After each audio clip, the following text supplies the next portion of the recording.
In a culture of opposing opinions and challenging times, how do you get your head above water and get a breath of fresh air? You look for hope. You look for answers. And we shift from silos of segregation to social engagement in a quest for solutions.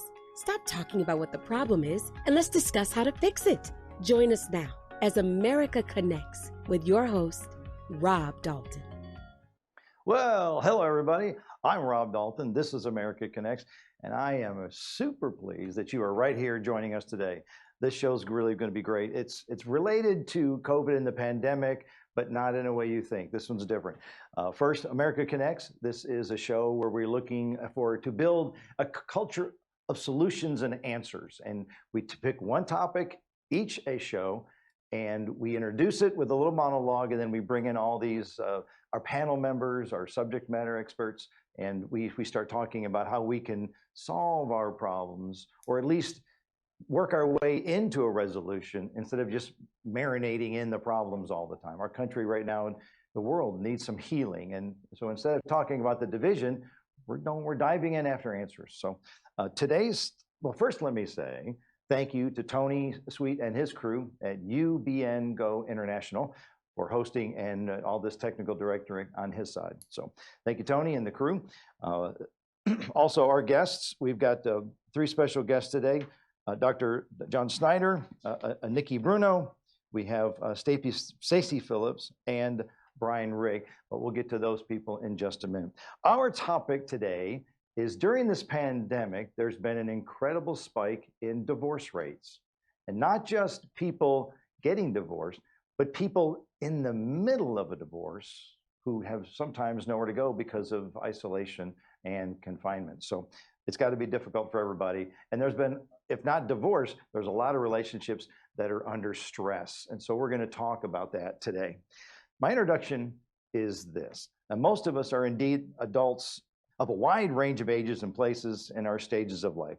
By now, we've all learned that relationships are difficult in an ordinary situation and everyday life, especially now during this pandemic, which we are all under siege with. In most relationships, that marriage is the contract.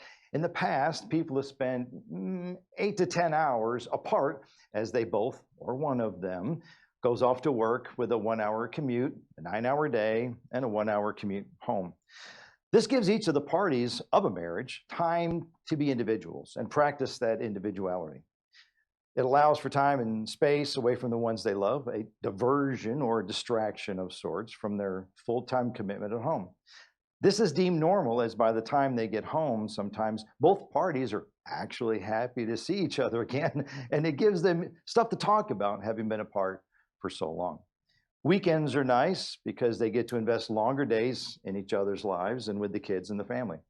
This time away on a normal basis can also allow time for those grievances to settle and disperse the energy of an argument or a disagreement. And then things return to a normal stature once united. During this pandemic, however, many of us working from home and around our children or family or loved ones 24 hours a day, 7 days a week, 4 or 5 weeks a month, 30 days a month, 12 months a year. It's taxing. We don't get that individual space anymore. We're not finding that time away where we can decompress and find ourselves. We also can't find the time to understand and to see the other person's point of view because we don't get the opportunity to get away from it all and having that space to reflect and to love. We're all up in each other's grills all day long, and how do we survive as a couple during this pandemic? Well, that's what we're here to talk about. How do we learn to cope and compromise when we don't have the time and space to remind us how unique we are as individuals? That's what I want to know. And how do we have the time to miss the ones we love when we're around them all the time? How do we find love in our hearts when there's so much tension from being in each other's energies every day of every minute? Our panel today knows about these problems and deals with them on a daily basis as life coaches and lawyers and others. We hope that if you're going through a situation or it's actually building or at a climax at home, we hope you're able to get some answers and some insights from the show today. Maybe some of the wisdom and some of the lessons our guests have today. So let's see how you feel about your relationship at the end of the show. So thank you for that opportunity to explain the show topic. I will now introduce our first few guests. Please, just a moment to say hello to Dr. John Schinnere. Dr. John, thank you for being on the show. Thank you very much. Nice to have you with us. Hi, Rob. Thanks so much. Good. Quick correction. Nikki So Bruno. my last name is, my last name is Schinnere. So Thank you. my sister couldn't pronounce it correctly until she was 15, so not a big deal. Okay, I'm glad you said that. I wouldn't have known otherwise. Thank you. Nikki Bruno, welcome to the show. Thanks for being a part of it. Thank you so much, Appreciate Rob. I'm really thrilled to be here. Thanks for being here. Thank And you. then we have Miss Stacy Phillips. Hello, Stacy. Thank you for making time. Thanks for joining us. And then we have Dr. Bryan Rigg. Bryan, thank you for joining us on the show as well. Oh, good to be here. Thank you, Rob. Well, we'll start with Dr. John Schinnere regarding the topic of divorce and stressful relationships during COVID. Dr. John, let me ask you, do me a quick favor and introduce your credentials, if you don't mind. I don't have a copy written down in front of me, but Sure. I want to let people, where you come I from. feel like I'm related to Rob Schneider. That's not my last name. My last name is Schinnere. So just ignore the name underneath there. So PhD in psychology from UC Berkeley. I was one of 3 consultants on Pixar's Inside Out. I've done an online anger management class that over 10,000 people have been through. Wow. Fact which I'm quite proud of because I feel it leaves the world a little bit better place. And I've got a podcast called The Evolved Caveman, trying to help men evolve past caveman status. Also a book that I'm working on of a similar idea. So thank you. I wanted everyone to know that you're just not a random guest. We actually talked about this before the show, and I think you've got some incredible insights on this. You mentioned the defining the man's masculinity and its social programming of such. Go into that for me if you don't mind. Okay, yeah, sure. I think one of the important things to realize is if we back up to the 1970s, women, with the advent of the pill and with increasing numbers in the workforce, no longer needed men for reproductive freedom or financial freedom, or much less so. And so their expectations of men in a relationship or a marriage gradually started to shift. And they wanted a partner who is a lifelong romantic partner. They wanted someone who is emotionally aware, communicative, supportive, empathetic. The problem is nobody told us. Right. And one of the problems is that we're not socialized in that direction. We're socialized in the exact opposite direction by virtue of the man box culture. What is the man box culture? The man box culture is the rules that we get as boys and teenagers about what it means to be a man. Things like provide for the family, be self-reliant, be tough, be aggressive, don't back down, don't lose. And the big one, don't feel. And the problem with that is, if you go back to middle school or high school, and if you're a young man growing up and you show too much sadness or fear, someone will say something like, dude, don't be a bitch, don't be a little girl, or don't be a pussy.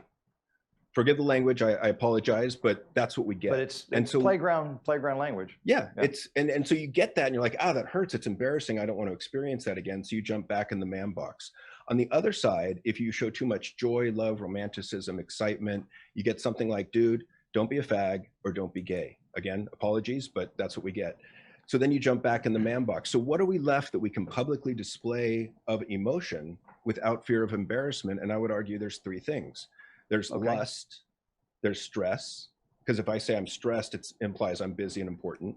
And the big one is anger. So some degree of intensity of anger, irritation, frustration, annoyance, rage, but most of our emotions get channeled through that anger lens. Well, so this fundamentally disconnects us from a relationship with ourselves and learning how to be better in relationship with others. And so then fast forward, we get into a relationship as an adult, and we wonder why our wives are upset with us because we can't communicate, because they can't connect. I mean, women are responsible. They're initiating 75% of the divorces in the United States these days. And the biggest complaint I hear is, I can't connect with my husband. Well, that makes complete sense to me. It's not our fault as men, But I would argue it is our responsibility to learn ways to evolve past that traditional man box. And one of the reasons I say this for the women is I want you to be more compassionate towards us men. And for the men, I want to encourage you to begin to engage in that heroic journey within, which I think is the last real adventurous journey there is out there. Thank you, Dr. John. I appreciate that. I like the insights you provided, because I liked how you said it's not our fault, it's the way we were programmed. But you're doing seminars beyond anger management issues, but you're waking up a new version of masculinity. Yeah, I just want to give men permission to define masculinity as they want. There's not just one traditional masculine ideology to subscribe to anymore. There's hundreds. And so, you know, just to look at what are the aspects of masculinity that are working for you, and which ones do you want to tweak a little bit, and which ones do you want to leave behind? Which ones aren't working? Right. I know in my journey of growing and growth, and I was married for 33 years. I've been divorced for 4, so this isn't recent during COVID, but I've been through the process. I have learned since getting out of the marriage to, and in a sense, this is kind of where we're going, but be in touch with a little bit more of the feminine energy that we all possess. That's something we were steered away from during our growth. Yeah, I think that's a good way to put it. You know, one of the things I heard after my divorce when I was dating women in my 40s was, where are all the emotionally aware men? And I think it's a reasonable request. I just find that there's a lot of men out there, because we're stuck in anger, or because that's our primary or signature emotion. Yeah. The problem with anger dynamic is, if you and I are in an argument, Rob, and I'm angry, then it's easy for me to externalize all blame onto you. And it's convenient, because then I don't have to look at my own part in the disagreement. So I never grow, I never change. And I think that's something that I see a lot in men out there in this day and age. My last question for you is, are men receptive to this level of improvement or coaching? There's a lot that are. I think it's split 50-50, which was kind of exactly what I was looking for. That I think some men are going to, you know, rage against it and say, no, you want to make men wimpy, which I would argue, no, that's not what I'm trying to do. What I'm trying to do is teach men how to shift gears so that they have the best possible way to respond in given situations. In other words, how you respond in a rugby game is going to be different than how you respond on date night with your wife versus how you respond to your 4-year-old daughter when she falls down and skins your knee. Those are all gears that we need to be able to access in order to bring out the best in those around us. And practice. Yeah. And practice. Good. Dr. John, thank you. I appreciate it. We'll come back to you. If you're able to stick around, I'd like to have a group conversation at the end of the show. But great. I wanted to lead with you. Thank you, Dr. John. Our next guest, please welcome Miss Nikki Bruno. Hi, Nikki. Nice to have you on the show. Rob. How's it going? I've got an introduction. Nikki Bruno, an empowerment coach and founder of The Epic Comeback. Her experience of reclaiming her power after a high conflict divorce inspired her to help others to do the same. Nikki's a thought leader on a high conflict divorce, emotional abuse, intuition, and mompreneurship. She is also a 20-year veteran in the publishing industry and a published author. She holds degrees from Princeton, Harvard, and on our show, How Lucky Are We? Nikki, the topic today, as you know, divorce during COVID or stressful relationships during COVID. What do you notice in your line of work? What I notice in my line of work primarily, Rob, is, and we can all relate to this during COVID and during quarantine, is we can all relate as humans to the feeling of being trapped. It's an awful feeling. It stinks to feel like you're trapped. And we as a society, and we around the globe in different places, a lot of us are feeling very trapped. We're feeling trapped inside our homes, if we even have homes. We're feeling trapped inside of our relationships, especially our domestic relationships, right? Because that's who we're spending time with. And as you pointed out, Rob, we are spending outrageously increased amounts of time with the people we love. And that in and of itself is a challenge. And so anybody can relate to, I think anybody can relate on some level to what my clients are going through, which is that they're going through either the actual divorce process or are coming to a place where they want to get a divorce, and they're feeling potentially even more trapped than the rest of us because they're trapped within an incredibly intimate relationship that they want to get out of. And at the most extreme level, there are the amount of domestic violence and the amount of abuse, let's say emotional, physical, financial, verbal, all different kinds of abuse have spiked during quarantine. We're not going to even know. It's not measurable, really. We're not even going to know really reliable statistics on how much more violence and tension and abuse is happening within the homes of our country, other countries, and the world. And so talk about another way of feeling trapped. That's almost like the ultimate trap, right? Where you are in a domestic situation with somebody that you really, for health reasons and also potentially financial reasons, can't get out of. And within the divorce process itself, it's also incredibly difficult right now because the family courts have been at first closed and then started opening up. But at this point in a lot of states the judges are only hearing the most emergent issues. So also a sense of, I'm trapped in a legal situation, I'm trapped in my marriage legally, and there's really nothing that I can do about it. Same thing if you already are divorced and you're co-parenting your children, whose custody you share, perhaps with your former spouse, and you feel like you're having some major sources of conflict that might have everything to do with COVID and education and all the changes that have gone on. And there's no judge that's going to hear you because it's not an emergency kind of issue or situation. Right. Not a priority. Yeah. So to say trapped is in some ways is an understatement. And there are some positives that are going on too, I would say, within the sort of separation and divorce space. One of which is that a lot of couples are getting more creative about how they're facing tension, about how they're facing co-parenting issues and even divorce itself, which is that in order to go through a divorce process, you don't have to litigate. You don't have to go to court, at least in order to come to whatever agreement you're going to with your spouse. And so a lot of my colleagues who are divorce mediators, are seeing couples who may have had a high conflict divorce or high conflict situation, but because they can't get in to see a judge, they're seeing mediators instead, and they're actually finding, some of them, that they can communicate and resolve issues much better than they did when they were using lawyers. Because there's always room to compromise. Most people just don't want to go through the effort and explore their vulnerabilities to find that compromise. In a lot of cases, I would say compromise is available in a lot of cases. But again, if you go back to situations where there's a huge power differential within the couple or within the former couple, and there's abuse going on, sometimes you really absolutely 100,000% need intervention. That's all right. Yeah, you're right. Thank you for clarifying that. I didn't mean to speak as a generality, but some cases you can, but some it's just not worth saving. My final question to you is, in your experience, do you start with counsel how to fix it, or do you just take it and because it's so bad, just move on?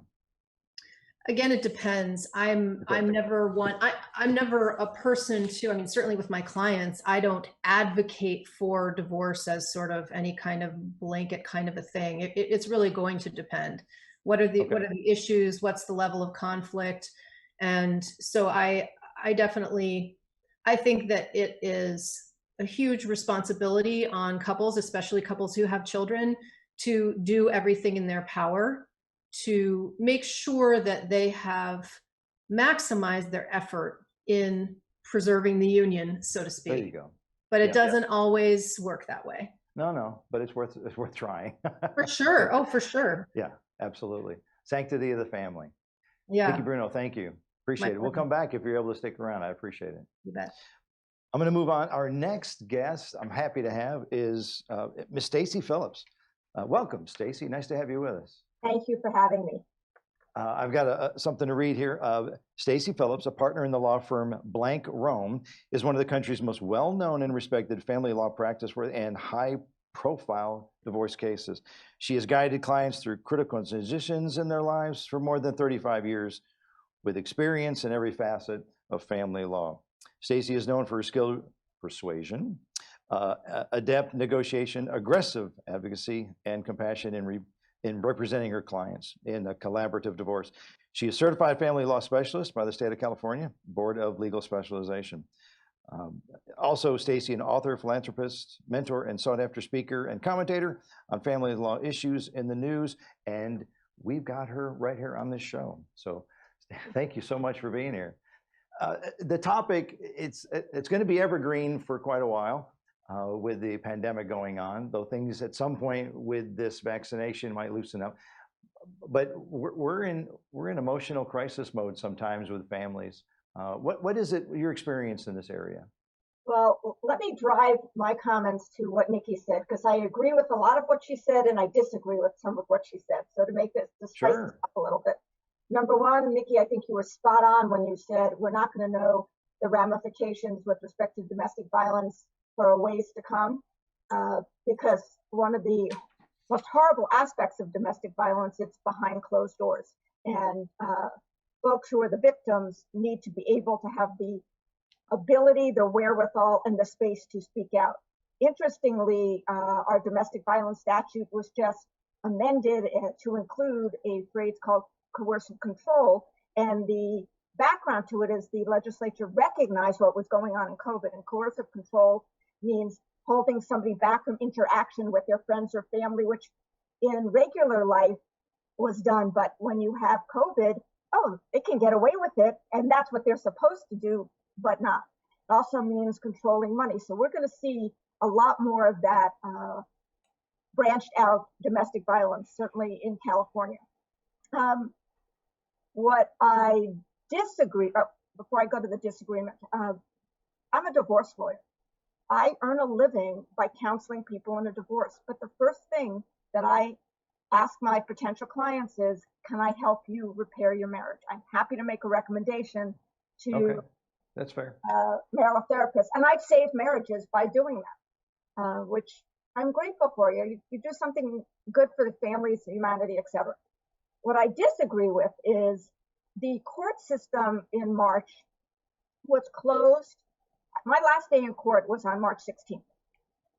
After that, it was closed except for domestic violence and emergencies. And those were handled.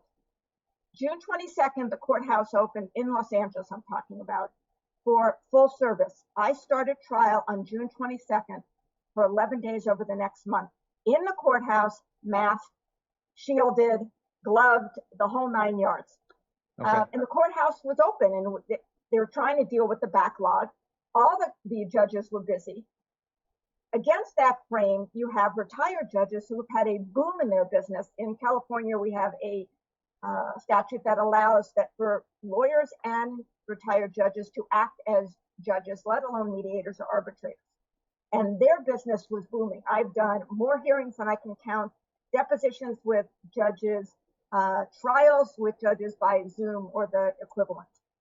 More recently, the courts are still open, but we are encouraged to do hearings by phone. Even from March to June, I was constantly on the phone downtown for hearings.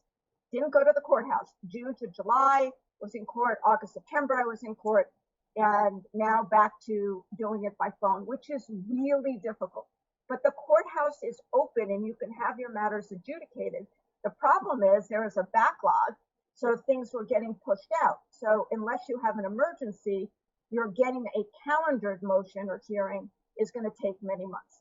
So that makes sense. Folks are going to mediators, but my observation, and that's one I wanted to share with Nikki, is most of the cases that I've been in mediations from March to now, some have been 3 days, some have been 4 days, some have been 7 days, some have been 1 day. Most of the cases should have settled.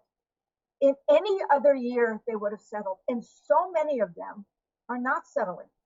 I think people's emotions are rawer, if that's the way you say the word.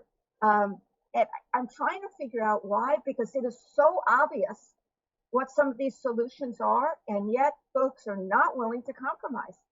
You think, geez, you're living in a time where your life is at stake. Let things roll off your back and resolve this. Many of it's just money, important, but your life is more important. or children, and yet they're willing to keep fighting.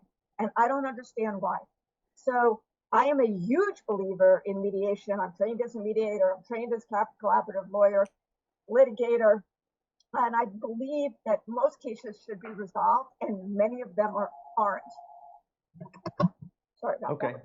That's the problem when you work from home. Your phone rings. That's true. Too many people need you. So you're seeing not a lot of compromises, but you're in the middle of it, and you just don't understand where it's coming from. Are people really just have a really strong, rigid backbone, and they've just had enough and want their way or no way? Well, my observation, and I'd be curious if other folks on this panel see it the same way. It's not just in divorce cases, but in general. In the beginning of the pandemic, we were all terrified. We were all wanted connection, and people reached out and were calm because they were scared. And it was much more loving and together. As time went on, people got angry, felt isolated, angry at being isolated, couldn't fix it. So they were butting heads more and taking it out on those around them. And I think that's what is coming from. I'm not sure. I mean, I've talked to my clients about it. Certainly my clients want to resolve it, but at what price? And I butt heads with my clients sometimes saying, I think you're being unreasonable. Step back. You have $100 million. What's another million? I mean, I don't mean to sound obnoxious, but it's time to move on. It is time to move on. But you see different stages of relationships. Is there any common ground for the majority of them? Relationships go through cycles, sort of like Kubler-Ross on death and dying and the end of a relationship. And you have now folks who are either should be in separate houses, still living in the same house, even if they have the funds to do it. They're just digging in their heels, or nobody wants to go out and find a new home, or they're in separate houses, but they have different ways of looking at how to deal with children and the pandemic. So just like all of your friends around you, you have some who won't leave the house and some who walk out without a mask. Right. There's a lot of different perspectives. You're right. Well, thank you for your input, and you've got the passion in this. I know you do. You're in the middle of all of it. I'm going to introduce my next guest on the list. His name is Dr. Bryan Rigg. Hello, Bryan. Hey, Rob. A quick introduction. Bryan is a man of many talents, a Yale graduate, then Cambridge for his master's and PhD in historical studies. He's a 5-time publisher, author. His most recent book is Flamethrower, Iwo Jima Medal of Honor recipient, and U.S. Marine Woody Williams in Japan's Holocaust and the Pacific War. I wanted to get that in, but I'm curious, in your line of work, and I'll let you define what that is, how do you see things going on with the pandemic and the divorce rates and stressful relationships? Yeah, so the last, I was trained as an academic, and I was a professor for many years at Southern Methodist University and American Military University. But then in 2005, 2006, I made the jump to Wall Street, and I'm a certified financial planner now. So I help advise people on their, portfolios and estate planning and so on. And as I'm sure Ms. Phillips will agree with me, we're seeing a rise with our clientele out there with divorce and wanting to see it through, but people digging in, I think because of the uncertainty of the future and whatnot, sometimes grabbing for, like you were saying, that extra $1 million, they're going to do it because, things just seem uncertain, and that's the one thing that they can control, and they're just fed up and emotions are very high. So I see a lot of tensions with a lot of couples. It kind of makes me go back to my academic roots, and it'd be interesting to hear what Dr. John and Nikki and Stacy feel about this. But I look at Helen Fisher, head anthropologist at the Smithsonian. She wrote "Why Him, Why Her" and The Anatomy of Love, and she has a wonderful Discovery Channel program. I think it's like a 10-part series on human sexuality. But the more I kind of learn about how the divorce rates are, everybody knows that over 50% of people get divorced. And from Helen Fisher's stats, over 50% of the people who stay married are miserable, and they stay together because of money or kids or religion or some type of dynamics that keep them there, but not love. You kind of look at all the stats, if, like 70 or 80% of all people are getting married now are in, several years from now, not happy or divorced. Why even get married? Why even encourage your kids to get married? Is this something that it sounds like that close to an inevitability, or that close to an inevitability? Yeah. Why bother? Yeah. So I'm seeing a lot of stress with my clients, and I'm seeing a lot of death and destruction, this last year. In fact, I kind of joke. I was like, there's two type of guys I meet all the time. There's guys that are divorced, and there are guys that wish they were divorced. So, it's not a very pretty scene that I'm seeing out there right now. And maybe that is also reflective of COVID, because from what I'm hearing from Nikki and Stacy, it looks like we're having a huge rise in that. It'd be interesting to hear, John, is that in this COVID opportunity, when we can get more in touch with our feelings and so on, if guys were actually more in tune with that and that emotional connection that women are, I guess, thriving and desiring to have, if things would have changed. But, I don't know. I mean, right now with 49 years of age, I'm really confused, and I don't know what to tell my kids or how to solve the problems. When I was 19, I had it all figured out. Now I'm kind of like telling my kids, they're like, Dad, should I get married? I'm like, no, don't do it. You being as part of this show as a little slice of Americana, but also dealing in the financial world, boy, isn't money just a real passionate issue for people? I mean, they drive some hard bargains there. Yeah, whether you have COVID or not, you touch a person's pocketbook, you touch their soul. You learn how people organize their lives financially. You see what they're passionate about, what they're focused on, what their psychology is, whether they have a lot of grace and humility and love for others, or whether they are very skeptical of others. Here again, you see the map of a person's financial life. You understand an awful lot about them psychologically. It's very insightful. Touch their pocketbook and you touch their soul. Mm-hmm. It's a lot of power for two people to share when they're not in love anymore. So I can see how it gets there. No, I mean, there's a huge rise in my industry also of not only prenups, which everybody hears about, but now I've seen more couples discussing postnuptials, saying, okay, we're still thinking about staying together, but if we stay together, we now are going to map out how we're going to do the divorce when we're still in love right now and semi-rational with each other. But if this goes south, we want to have a blueprint, but right now that we agree on. And that's something else that I find that's interesting, that in the last 16 years that I've been on Wall Street, I have never seen postnuptials. And probably this year alone, I've heard about 4 or 5 being executed, and probably about 10 or 15 being discussed, which is interesting. Called the postnuptial. I'll be done. Yeah, Well, I'll take this opportunity to bring our entire panel back in, starting with Nikki and Stacy. Just segueing in for the most recent topic, have you heard of the idea of postnuptials? I write them. Oh, well, there you go. What a surprise element there. I didn't know it was a loaded question. All right, what's your experience?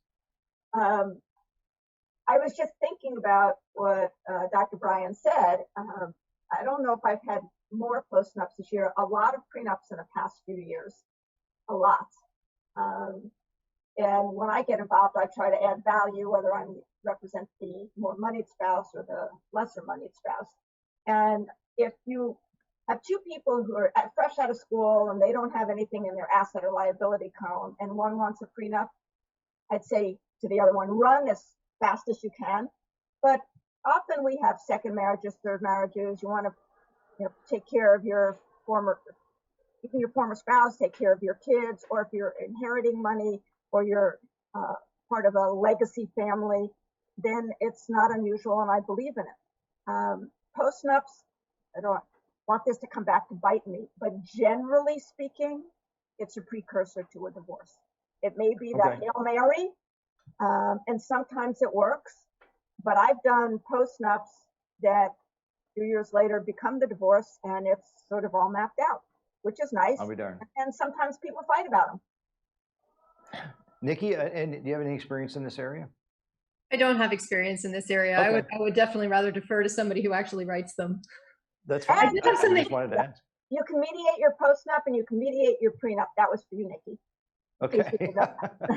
Yes. There you go, Nikki. There was something I wanted to say, kind of a little bit building on what Dr. John was saying earlier. Can I pop in with that? So I think to some extent we're not keeping up with our own cultural change here. I mean, I'm just going to kind of limit this to the United States. I studied cultural anthropology, and the idea of the divorce rate being high, it's not new. It's not a new reality. And also, I read what I believe is a reliable statistic that 40% of babies these days in the United States are born out of wedlock.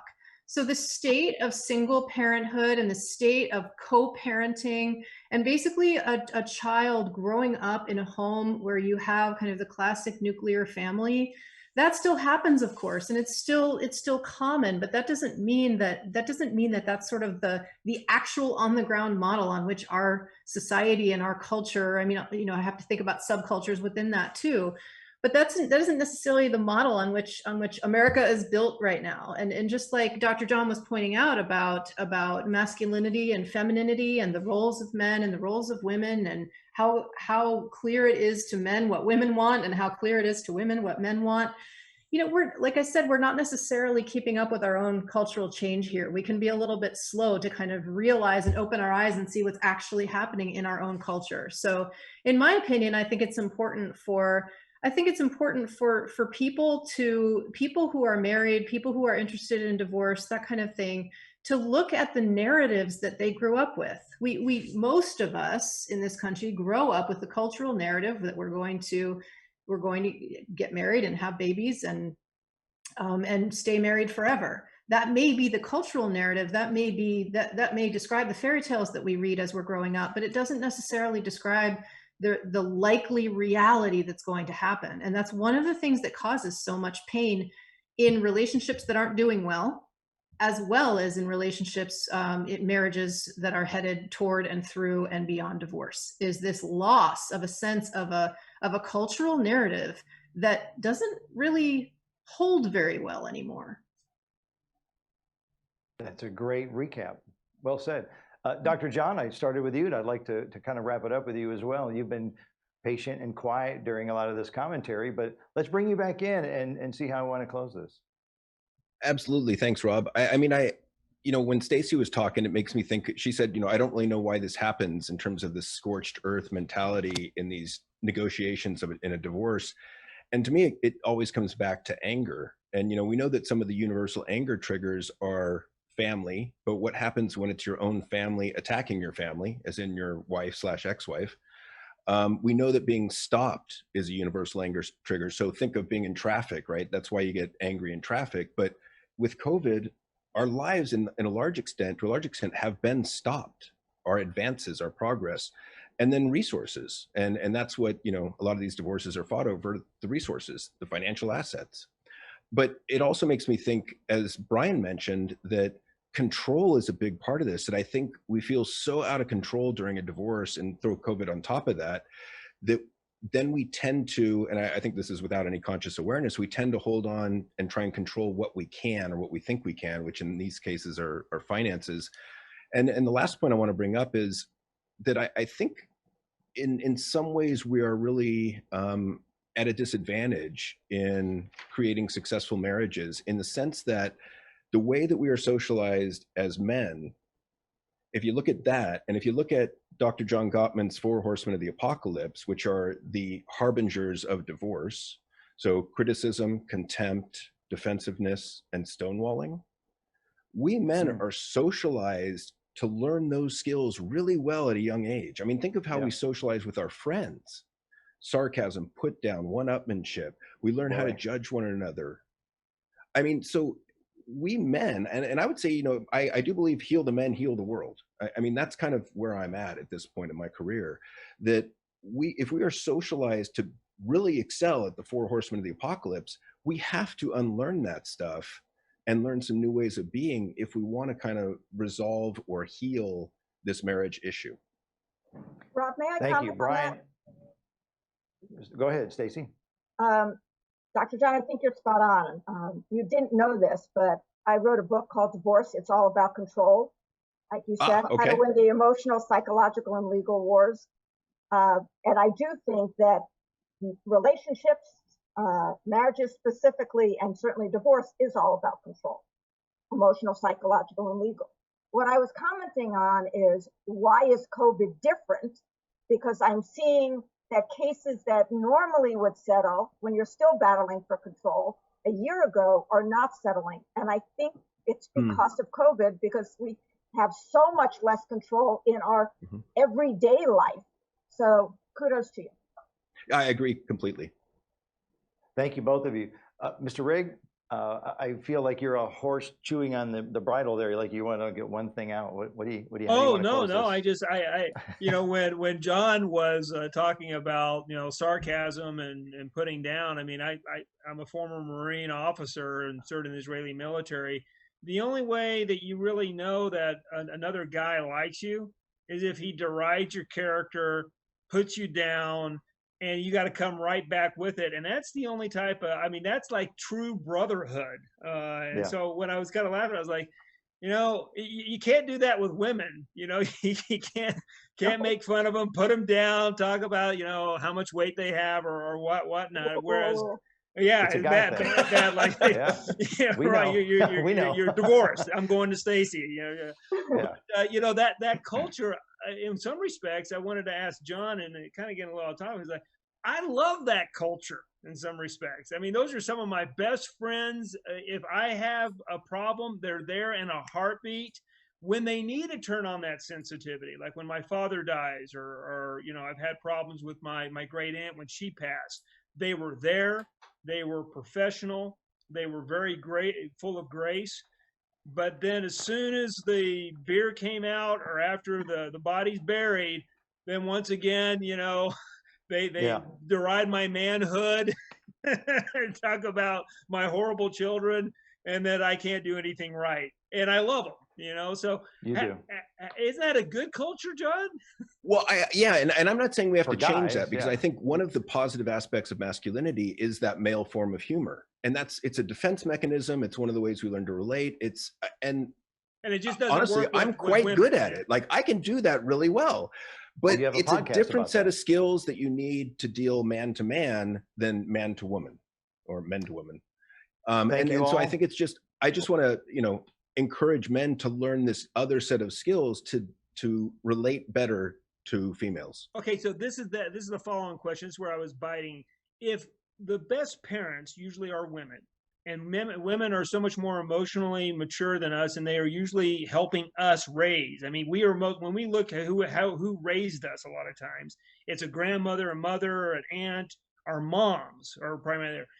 Why aren't we getting this from the primary person who's raising us, which in most cultures are women? I mean, this is my ignorance. Because it's a great hypothetical question. We appreciate that, Bryan. I don't know that we've got time to answer. I'm so sorry. I've maximized my show, and I want to take a moment to wrap everything up. Dr. John discussed the defining masculinity and our socializing of it. We appreciate Nikki going into great detail about people feeling trapped in her experience, not just in a regular relationship, but especially now during the pandemic. And Ms. Phillips, she has noticed not a lot of compromising lately, and even in the business of being an LA divorce lawyer, it's hard to define and recognize. And Bryan, I appreciate you dealing with bringing up the topic of postnuptials as well. So I appreciate everyone's participation today. Thank you all for being part of the show, America Connects. I'd like to thank the crew back at UBN Go International for doing all the legwork. And Mark here in my studio, I appreciate that. It's been a pleasure having you part of our show by engaging, but you, the audience, thank you for making us part of your day. We appreciate your time and support. Again, check out americaconnects.online for more shows and podcasts. My name is Rob Dalton. This is America Connects. And remember, America, let's stay connected. And we're out. Uh, Thank you.